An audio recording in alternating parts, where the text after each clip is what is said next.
कुछ नया सीखने के लिए इंसानों की बस्ती की तरफ जा रहे हैं। बच्चों, याद है ना, शिकारी से बचकर रहना है, शिकारी का विश्वास नहीं करना। माँ, हमें पता है, आपने हमें सब सिखा रखा है। अपनी मम्मा को बताकर दोनों बच्चे इंसानों की बस्ती की तरफ निकल जाते हैं। किसान के खेत में गेहूं की फसल लहरा रही थी। कुकू और गुड़िया किसान के खेत में एक पेड़ पर जाकर बैठ जाते हैं। गुड़िया बहन, किसान अपनी फसल कैसे उगाता होगा? मम्मा ने बताया था कि किसान जमीन में दाना दबा देता है और फिर उसी दाने से फसल उगती है। एक दाने से कई दाने बन जाते हैं। गुड़िया बहन, क्यों ना हम भी किसान की तरह अपने घर के पास गेहूं की फसल उगाएं और एक दाने से कई दाने बनाएं। फिर गुड़िया और कुकू किसान की पत्नी के पास जाते हैं। किसान की पत्नी किसान के लिए दोपहर की रोटी लेकर आई थी। किसान रोटी खा रहा था। माँ जी, हम भी आपकी तरह फसल उगाना चाहते हैं, हमें भी बताएं फसल कैसे उगाई जाती है। छोटी चिड़िया, गेहूं के दानों को जमीन में दबा देने के बाद उसे कई महीनों तक पानी देना होता है। क्या आप ये सब कर लोगी? ये बहुत मेहनत का काम है। माँ जी, हमारी मम्मा बहुत मेहनती है, हम कर लेंगे। हम सब मिलकर इस काम को आसान बना लेंगे। मुन्ने की अम्मा, छोटी चिड़िया को कुछ दाने गेहूं के दे दे ताकि ये अपनी फसल उगा सके। फिर किसान की पत्नी कुछ दाने गेहूं के एक थैली में डालकर गुड़िया को दे देती है। दोनों बहन भाई उड़ते हैं। अभी वो जंगल में पहुंचे ही थे कि दुष्ट कालू कौवा उन्हें रोक लेता है। लाओ, ये थैली मुझे दे दो। अंकल, ये दाना हम किसान से लाए हैं, हम ये आपको नहीं दे सकते। तो मैं छीन लूंगा। अंकल अंकल, आपके पीछे भूत है। कहाँ कहाँ है भूत? जब कौवा पीछे मुड़कर देखता है, कुकू और गुड़िया वहां से भाग जाते हैं। मैं आ रहा हूँ, मैं तुम्हारे घर आ रहा हूँ, मैं ये दाना लेकर ही रहूंगा। दोनों बहन भाई पीछे मुड़कर नहीं देखते और अपने घर पहुंच जाते हैं। बच्चों, क्या हुआ है? आपकी सांस क्यों फूली हुई है? मम्मा, मम्मा, वो कौवा कौवा अंकल हमारा दाना छीन रहा था और हम वहां से भाग गए। वो हमारे पीछे घर तक आने ही वाला होगा। मम्मा, हम ये दाना किसान से इसलिए लाए थे कि हम भी किसान की तरह फसल उगाएंगे और जंगल के बाकी पक्षियों को गेहूं का दाना देंगे। आप चिंता ना करो बच्चों, कौवा बहुत लालची है, मैं कौवे को संभाल लूंगी। कौवा चिड़िया के दरवाजे पर आकर जोर जोर से दस्तक देता है। दरवाजा अंदर से बंद था। खोलो खोलो दरवाजा, मैं ये दाना लेकर ही जाऊंगा, मैं ऐसे नहीं जाने वाला, जल्दी से दरवाजा खोलो। कौवे भैया, खिड़की में आकर मेरी बात सुने। कौवा उड़ता है और जाकर खिड़की में बैठ जाता है। लाओ, वो दानों वाली थैली मुझे दे दो चिड़िया। कौवे भैया, मेरी बात गौर से सुनो। हम इस दाने को जमीन में बो देंगे और फिर उस दाने से ढेर सारे दाने बन जाएंगे। आप ये थोड़ा दाना छीनने के बजाय हमसे ज्यादा दाना छीन लेना। बात तो चिड़िया की ठीक है, मैं इस चिड़िया की सारी फसल ही छीन कर ले जाऊंगा। कौवे भैया, आप चाहो तो हमसे सारी फसल छीन सकते हो। ठीक है चिड़िया, लेकिन याद रखना, मैं भूलने वाला नहीं हूँ, मैं तुम्हारी सारी फसल तुमसे छीन लूंगा। वादा वादा रहा, मैं तुम्हें अपनी फसल छीन लेने दूंगी। कौवा वहां से चला जाता है। बच्चे हैरान होकर मम्मा की तरफ देख रहे थे। मम्मा, ये क्या? मेहनत हम करेंगे और हमारी फसल ले जाएगा काला कौवा। बेटा, आप देखते जाओ मैं इस कौवे के साथ क्या करती हूँ। फिर दूसरे दिन मम्मा चिड़िया फाले से जमीन को नरम करती है। कुकू और गुड़िया थैली से एक एक दाना निकालकर जमीन में दबाते जाते हैं। सुबह से दोपहर हो जाती है। मम्मा चिड़िया और उसके बच्चे मिलकर सारे दाने जमीन में दबा देते हैं। बच्चों, मैं तोते अंकल के घर से बीज को पानी देने वाला डिब्बा लेकर आती हूँ। फिर मम्मा चिड़िया उड़ती है और तोते के पास जाती है। तोते भैया, मैंने और मेरे बच्चों ने गेहूं की फसल बोई है, क्या आपके पास बीजों को पानी देने वाला डिब्बा है? हाँ चिड़िया रानी, मैं भी काम में आपकी मदद करूंगा, आप खेत में जाए और मैं पानी का डिब्बा नदी से भर कर लाता हूँ। फिर चिड़िया खेत में जाती है और तोता नदी से पानी भरता है। तोता नदी से पानी भरकर चिड़िया के पास जाता है। चिड़िया रानी, मैं नदी से पानी ले आया हूँ, आप ये पानी बीजों के ऊपर डाल दें। वो सब मिलकर मुश्किल काम को आसान बना लेते हैं। ऐसे ही दिन गुजरते गए और चिड़िया की गेहूं की फसल बड़ी होने लगती है। एक दिन कालू कौवा चिड़िया की फसल में आकर बैठ जाता है। गुड़िया और कुकू दूर से ही कौवे को अपने खेत में बैठा हुआ देखकर घर दौड़ते हैं। मम्मा मम्मा, वो कौवा अंकल हमारे गेहूं के खेत में बैठा हुआ है, मैं अभी जाकर उसे देखती हूँ। चिड़िया अपने गेहूं के खेत में जाती है। कौवे भैया, अभी तो गेहूं की फसल कच्ची है, जब फसल पककर तैयार हो जाए तो फिर आप आ जाना और वादे के मुताबिक मुझसे मेरी फसल छीन कर ले जाना। मैं भूला नहीं हूँ। ऐसा ना हो कि इतना इंतजार करने के बाद जब कल मैं तुमसे तुम्हारी गेहूं की फसल छीनने आऊं तो तुम शोर मचा दो। मैं शोर नहीं मचाऊंगी, चिंता ना करें। कौवा वहाँ से चला जाता है। ऐसे ही कुछ दिन और गुजर जाते हैं और फिर धूप भरने लगती है। धूप के साथ साथ चिड़िया की गेहूं की फसल भी तैयार हो जाती है। चिड़िया का खेत सुनहरी रंग का हो गया था। गेहूं की बालियां गेहूं के दानों से भर चुकी थीं। बच्चों, अब समय आ गया है जब हम अपनी फसल को काट लेंगे। चिड़ियाओं का परिवार खेत में बैठा हुआ था कि कालू कौवा वहां आ जाता है। मुझे कल मेरे दोस्त ने बताया कि गेहूं की फसल पक चुकी है।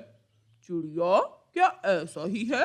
हाँ कौवे भैया, गेहूं की फसल पक चुकी है, लेकिन आप अभी मुझसे मेरी फसल मत छीनिए।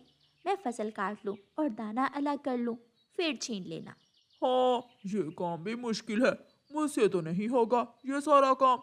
तुम फसल को काट लो और दाना अलग कर लो, फिर मैं तुम्हारी फसल छीन कर ले जाऊंगा।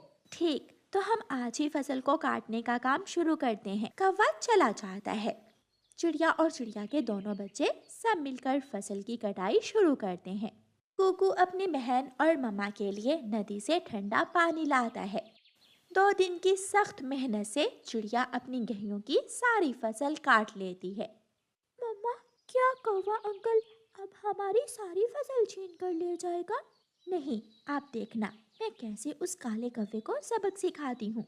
चिड़िया जब गेहूं की बालियों से दाना अलग कर लेती है तो कौवा फिर से आ जाता है। चिड़िया चिड़िया, अब वक्त आ गया है, मैंने बहुत इंतजार किया है, अब वक्त आ गया है, मैं तुम्हारा सारा दाना छीन कर ले जाऊंगा। कौवे भैया, अगर उस दिन आप चंद दाने छीन लेते तो आज आपको इतने सारे दाने ना मिलते। हाँ चिड़िया, बात तो तुम्हारी ठीक है। कौवे भैया, मैं आपका थोड़ा और काम आसान कर देती हूँ। वो कैसे चिड़िया? मैं इन दानों से रोटी बनाऊंगी। आप मुझसे दाना छीनने की बजाय मुझसे रोटी ही छीन लेना और आराम से जाकर खा लेना। बनी बनाई रोटी? फिर तो मुझे दानों को पिसवाकर आटा बनाने की भी जरूरत नहीं होगी। मैं ऐसा ही करूंगा, मैं ऐसा ही करूंगा, मैं ऐसा ही करूंगा। कौवा ऐसे वहां से चला जाता है। दूसरे दिन चिड़िया रानी अपने घर में बैठी रोटियां बना रही थी। दोनों बच्चे अपनी मम्मा के पास बैठे हुए थे। दरवाजा खुला था। कौवा जल्दी जल्दी से चिड़िया के घर में आता है। बन गई रोटी, बन गई रोटी। हाँ हाँ, बन गई रोटी, लेकिन मेरे बच्चों के लिए। हमने मेहनत की, हमने काम किया, अब रोटी भी हम ही खाएंगे। क्या? ये तुम क्या कह रही हो चिड़िया? चिड़िया जलती हुई लकड़ी उठाकर कौवे की पूंछ पर लगा देती है। कौवे की पूंछ को आग लग जाती है। बचाओ, बचाओ! कौवा कांय कांय करता हुआ दीवार से टकराता है और फिर खिड़की के रास्ते चिड़िया के घर से भाग जाता है। बड़ा आया मेरी रोटी छीनने वाला। दोनों बच्चे ऊंची आवाज में हंस रहे थे। ऐसे चिड़िया काले कौवे को सबक सिखाती है। रानो चिड़िया की ऐसी कहानियाँ सुनने के लिए YouTube सर्च बार में रानो चिड़िया की कहानी लिखें या फिर ये बटन दबाकर बोलकर कहें रानो चिड़िया की कहानी। ऊंचे पेड़ पर बैठा हुआ कालू कौवा इधर उधर देख रहा था। उसने अपना चेहरा छुपाया हुआ था। जैसे ही उसे बुलबुल दाना लेकर आती हुई दिखाई देती है, वो 2 बार सीटी बजाता है। कालू ने सीटी बजा दी, इसका मतलब शिकार आ गया है। ऐसा कहते हुए गोरी कौवी झाड़ियों से निकलती है। कालू कौवा और गोरी कौवी बुलबुल को रोक लेते हैं। लाओ, ये दाना हमें दे दो। कौन है आप? ये दाना मैं बहुत मुश्किल से ढूंढ कर लाई हूँ। चुपचाप दाना दे दो, वरना जान से मार देंगे। ना चोर जी, मुझे ना मारना, मेरा छोटा सा बच्चा है। तो फिर ये दाना दो और भाग जाओ यहाँ से। बुलबुल अपना दाना उन्हें दे देती है और वहाँ से भाग जाती है। ये काम बहुत आसान है और दाना ढूंढना बहुत मुश्किल है। कालू जी, मुझे बहुत डर लगता है, जिस दिन पकड़े गए बहुत मार पड़ेगी। वो दिन कभी नहीं आएगा। लूट लिया, उन्होंने मुझे लूट लिया। मेरे बच्चे भूखे हैं, वो क्या खाएंगे? मैंने बहुत विनती की उनकी, मगर जालिमों ने मेरा दाना छीन लिया। बुलबुल बहन चुप कर जाओ, लो ये दाना आप ले लो, मैं अपने लिए और ढूंढ कर ले आऊंगी। मगर ये कब तक चलेगा? आज मुझे लूटा है, वो कल किसी और को लूटेंगे। कालू जी, कल किसे लूटना है? जो मिला उसे लूट लेंगे, हमें तो भोजन चाहिए, भोजन। दूसरे दिन वो कौवे फिर से ऐसे ही करते हैं। कालू जी बड़े ऊंचे पेड़ पर बैठ जाता है और गोरी झाड़ियों में छुप जाती है। दोनों ने अपना चेहरा छुपाया हुआ था। सारा दिन गुजर जाता है मगर वहाँ से कोई भी पक्षी नहीं गुजरता। मैं तो थक गई हूँ और कालू ने अभी तक सीटी ही नहीं बजाई। फिर गोरी कालू के पास चली जाती है। कालू जी, सो तो नहीं के? देख भी रहे हो, अभी तक कोई आया नहीं। गोरी, लगता है आज भूखे ही घर जाना होगा। पक्षी भी सियाने हो गए हैं, उन्होंने ये रास्ता ही छोड़ दिया है। तो हम किसी और जगह जाकर लूट मार कर लेते हैं। अब समय नहीं है, कल देखेंगे। वो भूखे ही घर चले जाते हैं। रात हो जाती है। कालू जी, मुझे बहुत भूख लगी है, ऐसे खाली पेट तो मेरी रात नहीं गुजरेगी। भूखा तो मैं भी हूँ। तो फिर चलो चिड़िया को लूट लेते हैं। गोरी, चिड़िया शोर मचा देगी।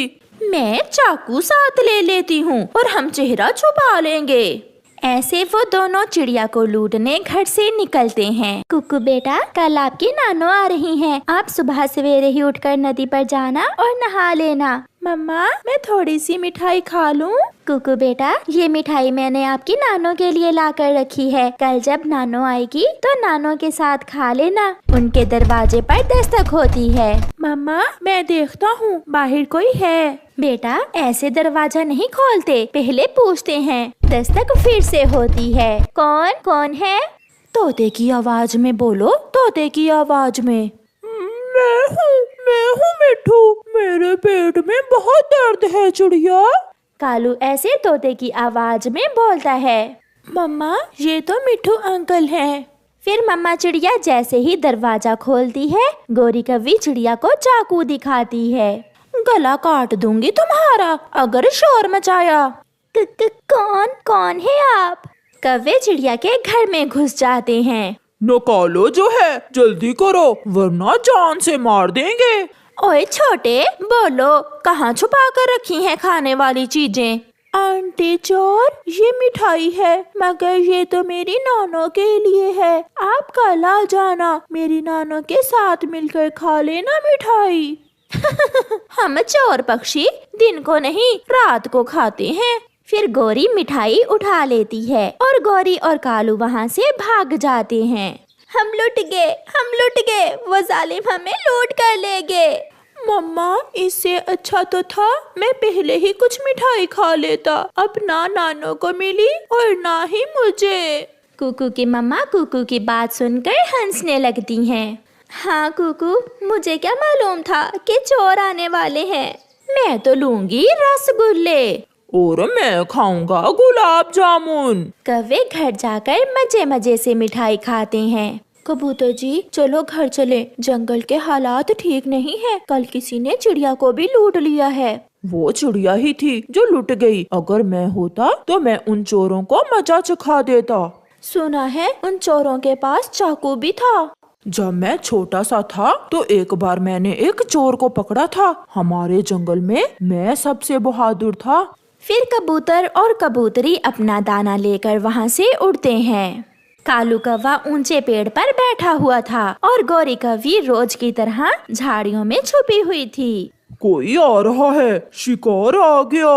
कबूतरों को दूर से आता हुआ देखकर कालू कौवा सीटी बजाता है। सीटी की आवाज सुनकर गोरी जल्दी से झाड़ियों से निकलती है। कौवा और कौवी कबूतरों को रोक लेते हैं। मैंने आपसे कहा भी था जल्दी घर चलें। ज्यादा बातें न करो, चुपचाप दाना दो वरना जान से मार देंगे। चोरी करना अच्छी बात नहीं है। क्या अच्छा है क्या बुरा, हम सब जानते हैं। ये कहते हुए कालू कौवा कबूतर का दाना उठा लेता है। कबूतर भी बहुत तेज था। कबूतर कालू के पंख पर काट लेता है। वो अपनी चोंच से पूरा जोर लगाता है। गोरी, गोरी, इस गंदे कबूतर ने मुझे काट लिया है। समय जाया किए बिना लूसी कबूतरी गोरी को पकड़ लेती है और वो भी अपने चोंच से गोरी के पंख पर काट लेती है। मर गई कालू, इसकी चोंच बहुत तेज है, मैं मर गई। शोर सुनकर गुफा में बैठी हुई चील वहाँ आ जाती है। दूसरे पक्षी भी भागे हुए वहाँ आते हैं। सब मिलकर कौवों को पेड़ से बांध देते हैं। मैंने पकड़ लिया, मैंने चोरों को पकड़ लिया। इनके चेहरों से कपड़ा तो हटाओ, ये है कौन? मैं हटाता हूँ। फिर तोता कौवों के चेहरों से कपड़ा हटाता है। कौवे, कौवे, ये तो कालू और गोरी हैं। मेरी माँ की मिठाई तुमने चुराई।